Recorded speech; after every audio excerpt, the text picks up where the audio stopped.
सच्चे संतों के मिलने से हमारा निश्चित परमार्थ मार्ग पुष्ट होता है और आवागमन से हम मुक्त होते हैं। पर यदि हमें सच्चे संत ना मिले तो क्या उपाय है कि हमारा मार्ग पुष्ट हो? तो कह रहे भक्त नामावली, संतों की नामावली का गायन करें। जैसे अपने यहाँ नामावली का गायन होता है, इससे संतों की कृपा प्राप्त होती है। सिद्ध संतों का स्मरण, उनका नाम, हरि को निज यसते अधिक भक्तन यस पर प्यार, याते ये माला रची करि ध्रुव कंठ सिंगार।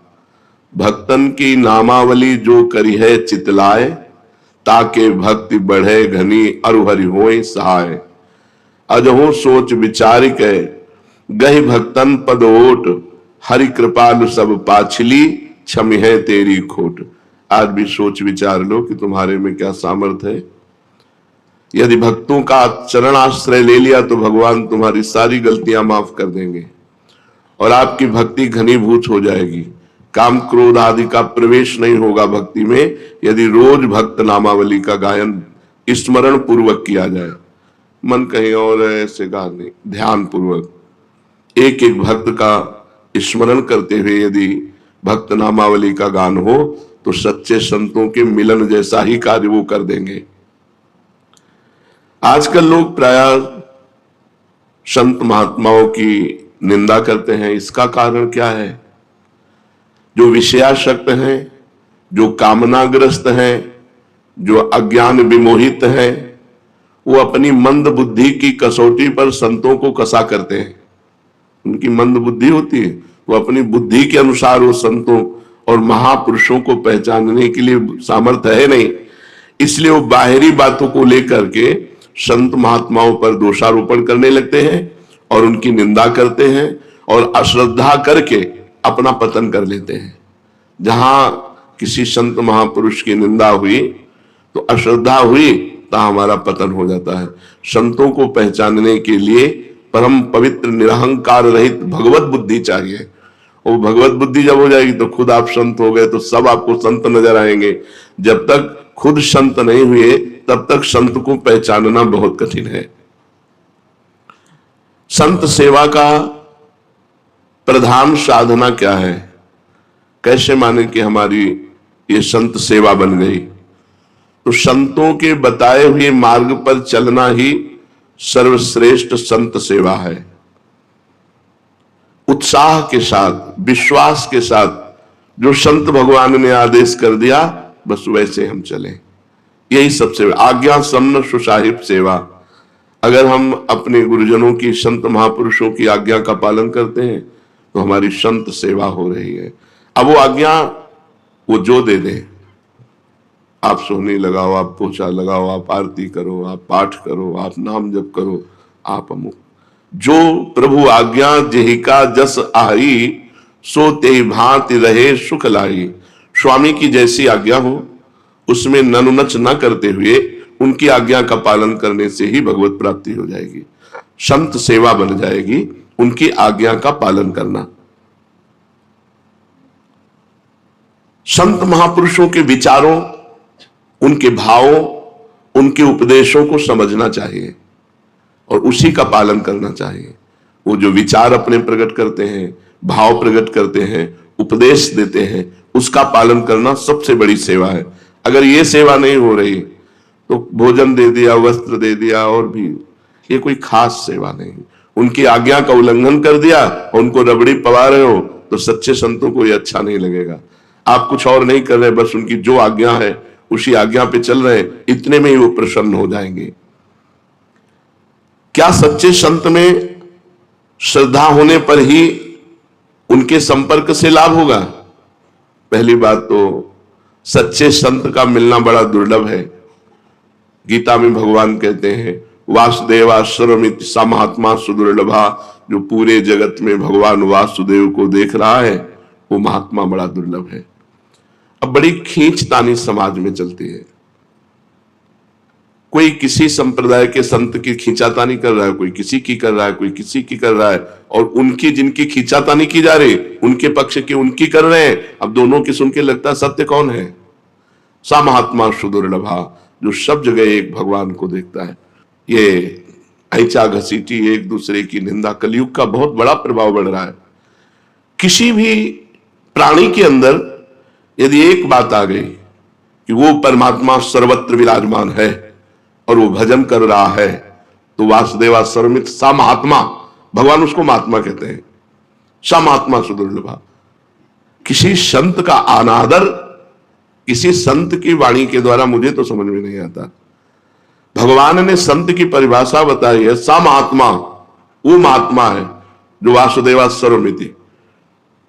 तो हम सबसे प्रार्थना करना चाहते हैं, यदि आप अपना परमार्थ बचाना चाहते हो, भगवान के मार्ग में अग्रसर होना चाहते हो, तो किसी की भी निंदा मत कीजिए।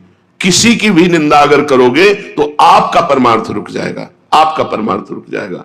जो दूसरों का हित कर रहे हैं, जो निर्विकार हैं, हम लोग पाषाण से भी भगवान प्रकट करने वाले हैं। हम सनातन धर्मावलंबी पत्थर से भी भगवान प्रकट कर लेते हैं। तो फिर जिसने हमारे भगवान को भजा, उनकी हम चरण वंदना क्यों नहीं करते? जो भगवान को भजे, भगवान को हमारा सर झुकना चाहिए।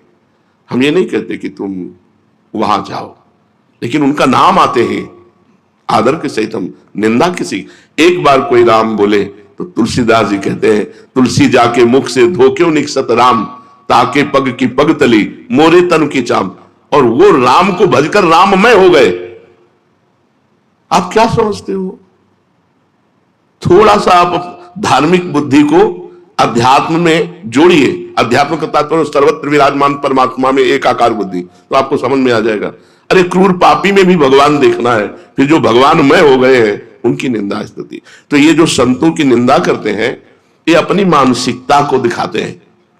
तो हम सबको चाहिए, सत्संगियों को, कभी भी किसी भी संप्रदाय के किसी भी संत की निंदा नहीं करनी। कोई भी जो भगवान को प्राप्त होता है वो उसी धरा को पहुंच जाता है, चाहे जहां से चले वो वहीं परमात्मा को प्राप्त हो जाता है।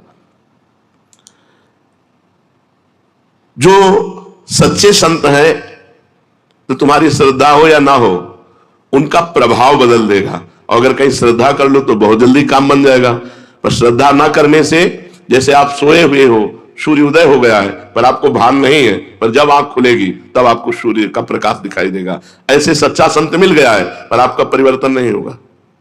परिवर्तन तब होगा जब श्रद्धा की आंख खुलेगी, तब आपको प्रकाश दिखाई देगा। अगर हम श्रद्धा पूर्वक किसी संत का सेवन करें तो बहुत जल्दी परिवर्तन हो जाएगा। और अगर अश्रद्धा से भी सेवन करें तो श्रद्धा आ जाएगी, धीरे धीरे श्रद्धा आ जाएगी। पर किसी संत की बाहरी परिवेश से हम किसी संत की आंतरिक स्थिति को नहीं जान सकते। बाहरी परिवेश उनका संसारिक हो सकता है, लेकिन अंतर में उनकी बहुत ऊंची स्थिति हो सकती है। अंतर की स्थिति को कोई अंतर वाला ही जान सकता है। संतों को एकांत में रहकर मौन साधना करना ठीक है या लोक कल्याण के कार्य करना ठीक है?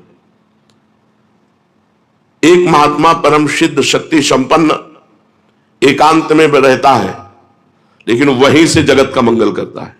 सर्वे भवन्तु सुखिनः, सर्वे सन्तु निरामयाः, सर्वे भद्राणि पश्यन्तु मा कश्चित् दुःख भाग् भवेत्। उसकी इतनी जोर की ऊर्जा शक्ति होती है, पूरे संसार के कल्याण करने के लिए उनके शरीर से परमाणु निकलकर जगत मंगल करते रहते हैं। अगर ऐसे संत ना होते ना, तो जितना पापाचरण हो रहा है ना, तो भस्म हो जाए। ऐसी ऐसी मिसाइलें बनी है कि प्रांत का प्रांत आग लग जाए, नष्ट हो जाए। 25-100 किलोमीटर दूर तक मार करने वाली, अब जरा सा बुद्धि खराब हो जाए तो प्रांत का प्रांत नष्ट हो जाए। और होंगे, अभी भजन हो रहा है, अभी भगवत शांति का प्रचार प्रकाश संतों से हो रहा है। कुछ प्रचार कर रहे हैं, कुछ प्रकाश कर रहे हैं। एकांत में जो बैठकर तो उनका प्रकाश होता है, उनके परमाणु जाते हैं और हर जीव के पापों का नाश करते हैं। एक है कि जो एकांत में बैठ करके खूब भजन करते हुए शक्ति संपन्न होकर जगत का मंगल करते हैं, और एक है जो भजन करते हुए दूसरों को उपदेश देते हुए दूसरों का मंगल कल्याण करते हैं। अगर दोनों को तौला जाए तो पहले वाला श्रेष्ठ निकलेगा। अगर दोनों का तौला जाए कि कल्याण दोनों में से किसके ज्यादा होंगे, तो उसके ज्यादा होंगे जो एकांत में बैठकर भजन कर रहा, मौन, कभी बोला नहीं, पर उसमें जो भजन के परमाणु है वो जीवों का परम मंगल कर देंगे। जीवन मुक्त पुरुष महापुरुषों के द्वारा जो कर्म होते हैं, क्या वो पाप पुण्य जैसे होते हैं? जैसे एक संसारी आदमी काम करता है, अच्छा तो पुण्य हो गया, बुरा तो पाप हो गया। तो जीवन मुक्त पुरुषों के द्वारा जो कार्य संपादन होता है, तो क्या वो शुभ अशुभ की तरह होता है, पाप पुण्य की तरह होता है? तो कह रहे महापुरुषों के द्वारा जो क्रिया होती है उसे कर्म संज्ञा दी ही नहीं जाती, उसे लीला कही जाती है।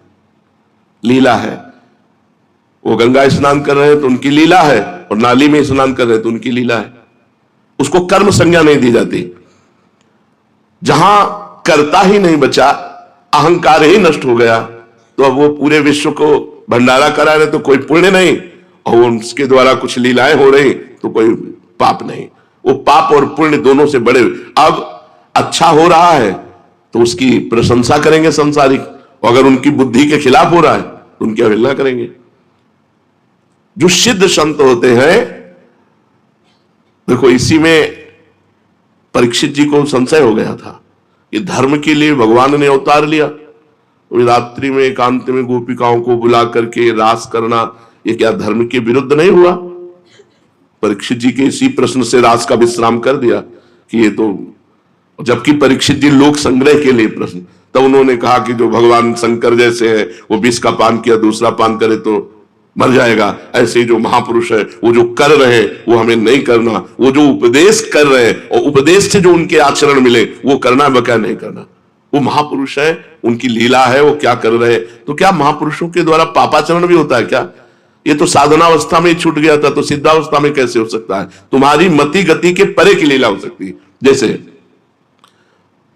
ब्रज के भक्तों में पढ़ना, ग्वारिया बाबा, तो एक बंगाल से परिवार आया था और उनके साथ 18-20 वर्ष की लड़की थी, और 70 वर्ष के बाबा होंगे, साफा बांधे रहते थे राजा महाराजा की तरह। देखा बोले यार की मर्जी हो गई, अब इससे ब्याह करेंगे। उनके पिता ने कहा कैसी बात करते हो? उनका मैं अब तो ब्याह करेंगे। अब वो इतनी जोर से आवाजें होने लगी कि भीड़ लग गई। क्या हुआ क्या हुआ? बाबा ने कहा इस लड़की से ब्याह करेंगे। उनका हम ऐसे कैसे कर देंगे इनके साथ? बोले नहीं ब्याह करेंगे। झगड़ा शुरू हो गया।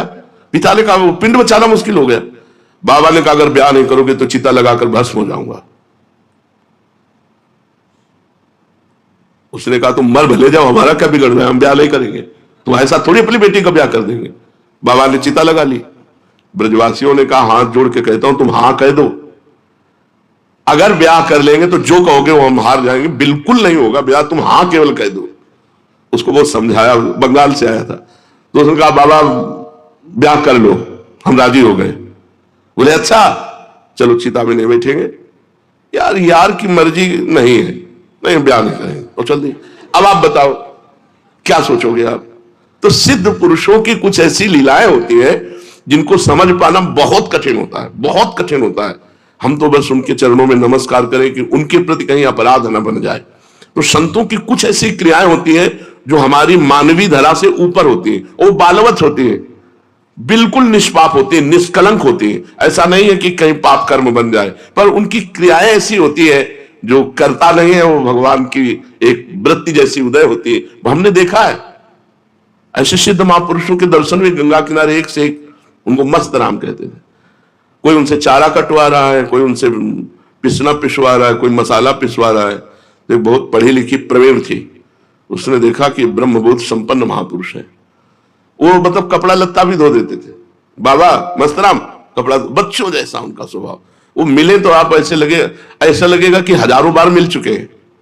इतने परमाणु प्रेम के, इतने गले लग गया। और गुरु भाई आप कैसे? ऐसे तो लगता है हमें जानते हैं क्या? और उनका व्यवहार ही ऐसा था, वो भगवत स्वरूप। तो उसने फिर उनके सामने कार्य रखा कि ऐसे संत से यदि संतान उत्पन्न हो तो जगत पूज्य। तो उन्होंने कहा कि देवी मस्तराम की मस्ती एक सीमा तक रहती है, चल रही। वो समझ रहे थे कि बावरे हैं, तो उनका देवी मस्तराम की मस्ती एक सीमा तक रहती है, और घर के बाहर निकल गए। उन्होंने खुद संतों से अपनी बात बताई। तो कुछ संत ऐसे होते हैं जो सीमा से ऊपर होते हैं हमारी बौद्धिक धरा से। हमें